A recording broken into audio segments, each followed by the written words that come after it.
The story begins with an ugly middle school student named Yu Otosaka, who has a special ability. He can possess other people's bodies as long as they're within his line of sight. However, his own body will pass out in the process. While the maximum duration is only 5 seconds, he's found some pretty creative ways to use his power. For instance, he uses it to get revenge on his bullies. He possesses one of them and punches another. Then he has a brilliant idea to use his power for good. He possesses his friends' bodies during exams so he can cheat. This way, he automatically becomes the top student in his school. With his newfound popularity, he sets his sights on getting into an elite high school. But since he doesn't know which guys are the smartest, he infiltrates the best cram school in town. There, he gathers intel on who's planning to take the elite school entrance exam. His plan works like a charm, and he's accepted with the highest score. He's even chosen to give a speech as the new student representative. With his good looks and brains, it's no surprise that the girls are all over him. One day, a girl asks him out, but he turns her down, claiming he wants to focus on his studies. Of course, that's a lie. He's the king of cheating. His real reason is that he wants to date the prettiest girl in school, Yumi. Thanks to his cunning, Yu comes up with a brilliant plan to get close to Yumi. As Yumi and her friend are about to cross the street, Yu possesses the driver of an oncoming truck and swerves it towards Yumi. Just as Yumi is about to get hit, Yu saves her like a superhero. What a jerk. This makes Yumi feel indebted to him, so she asks him to join them for pancakes. With his signature smirk, Yu declines her offer, saying it's better if she goes with her friend instead. And just like that, Yumi's friend makes up an excuse and runs off, leaving Yumi and Yu alone. However, they're not alone unnoticed. A mysterious figure is watching Yu's every move with a camera. Eventually, the two of them end up having pancakes together. From then on, Yumi wants to walk home from school with Yu. Of course, this little jerk agrees. In class, Yu gets a message from Yumi asking him to walk home with her.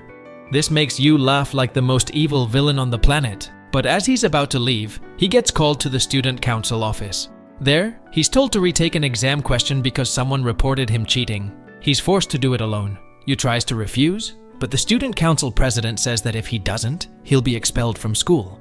So, he reluctantly agrees to do it. Seeing the student council president holding the answer sheet, Yu immediately possesses him. But to his surprise, the guy is just holding a poster of mountains. Yu rips the paper to shreds. Suddenly, a strange girl appears beside Yu. It's Nao, who's been watching Yu's every move and knows he has special powers. Yu denies it, even though Nao has strong evidence. Feeling cornered, Yu decides to run away. At the school gate, he meets Yumi, who's been waiting for him. Yu grabs Yumi's hand and makes her fall over. It turns out Nao brought her friend, Jujiru. Yu tries to escape from them, but Jujiru has the ability to teleport. He can move at the speed of light, but can't control it. So, he's more like a bull with the Flash's power.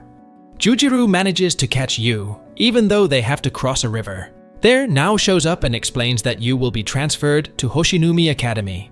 It turns out there are many people with special abilities like Yu. However, it's considered a teenage disease that will gradually disappear. Hoshinumi Academy is a school that takes in students with special abilities until those abilities vanish. Yu is enraged and punches Nao, but Nao magically disappears. But there's someone invisible who beats Yu up. This is Nao's power to disappear from her target's sight, while others can still see her.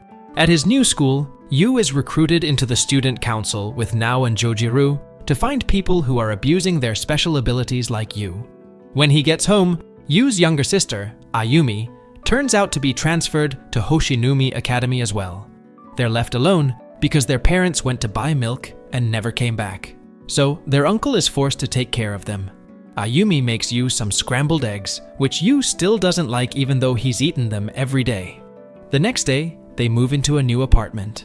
Yu doesn't forget to say goodbye to Yumi, but the meeting ends in a mess when Yu says he can't see Yumi anymore, which makes her mad.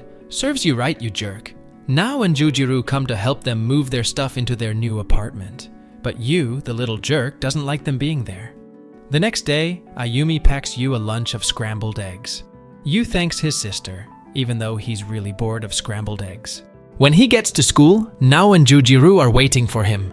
Yu asks if every student there has special abilities. Nao explains that not everyone is guaranteed to have them. In the past, people with special abilities like them would definitely be used as lab rats.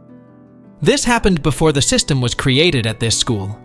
The student council is trusted with a special mission to find those who are abusing their special abilities like you before they are caught by others. In return, student council members are paid. In class, Yu introduces himself in a cocky and cool way until he's shocked to see Nao and Jujiru in the same class as him. Yu wonders why Nao can be the student council president even though she's only a freshman. Jujiru says that the student council president is chosen based on who has the most power and is the most active at school. When Yu is about to eat his sister's scrambled eggs, Jujiru invites him to eat in the cafeteria. They want to get sandwiches at the cafeteria, but the line is too long, so the dumb Jujiru wants to use his special ability. And as we can guess, the cafeteria looks like it's been trashed by a raging bull. Jujiru manages to get a sandwich and a water fountain on his head. You can't believe how stupid Jujiru is. To make matters worse, they only get bacon sandwiches, and the sandwiches are all smashed up. That's a real disaster of a special ability. While they're eating, Yu wonders why Nao doesn't have any friends, even though she's the student council president. Jujiru says it's because her special ability is only half-baked. She can only disappear from her target's sight, so other people can still see her. When she takes harsh action against her targets, it makes a lot of people hate her. In the middle of their conversation, Nao shows up and says there's a new team member. They then head to the student council room to start a new mission. Suddenly, a drenched, long-haired student bursts into the room. He can tell the location of unknown people with special abilities by pointing to an area on a map using the water droplets from his wet hands. This is how Yu was found earlier. Yu and his friends have to find them first, because if the police find them first, they're sure to be used as government guinea pigs and their lives will be over. Nao's goal is to protect people with special abilities, because her older brother was once a victim of government experiments. Their mission is to find someone with the special ability of soul photography at a school. Nao quickly finds a suspect. They work together to capture the target. The special ability turns out to be the ability to turn photos of ordinary girls into your ideal version. But it turns out this ugly NPC isn't their target. He bought the photo from the real target. They then go to meet the real target. The creepy kid is Udo, a 2 ND grader and archery club president. Nao asks why Udo is doing all this, since his locker is full of photos of your favorite things, guys. Udo says it's obviously because he can make money off of them. It turns out Udo is using the money to pay for his sick parents' medical bills. Overcome with emotion, Udo draws a picture of Nao in her underwear, complete with her face. Yu quickly possesses Udo and throws the picture at Nao. Udo is confused because the picture is suddenly in Nao's hands. He then threatens Nao with his bow and arrow. The arrow accidentally slips out of Udo's grasp. Luckily, Jujiru can catch the bow with his special ability. Nao then tells Udo that they're there to help him before he's caught by the police and used as a government guinea pig. She adds that special abilities go away after puberty, so Udo should find a better way to make money. And with that, their mission is a success. On the way back to the academy, Yu asks what really happened to Nao's older brother. Nao says it's better for Yu to see for himself the next day. So the next day they take a train to Nao's older brother's place. Nao tells the story of how her brother was the first person to have a special ability. At the time, Nao was accepted into an elite school, while her brother was signed to a record label. But their mother thought they would be better off in a boarding school. Nao's brother was so angry with their mother that she got on her knees and begged them to agree. At the boarding school, Nao was constantly subjected to physical exams and lived a normal life. But she didn't know that her brother was being used as a guinea pig. Her brother's ability was to control air vibrations. He often used it at concerts. The scientists used him to jam communication channels and hijack radio waves. When Nao sees her brother, he's like a lost soul. From then on, Nao decided to leave that cruel school.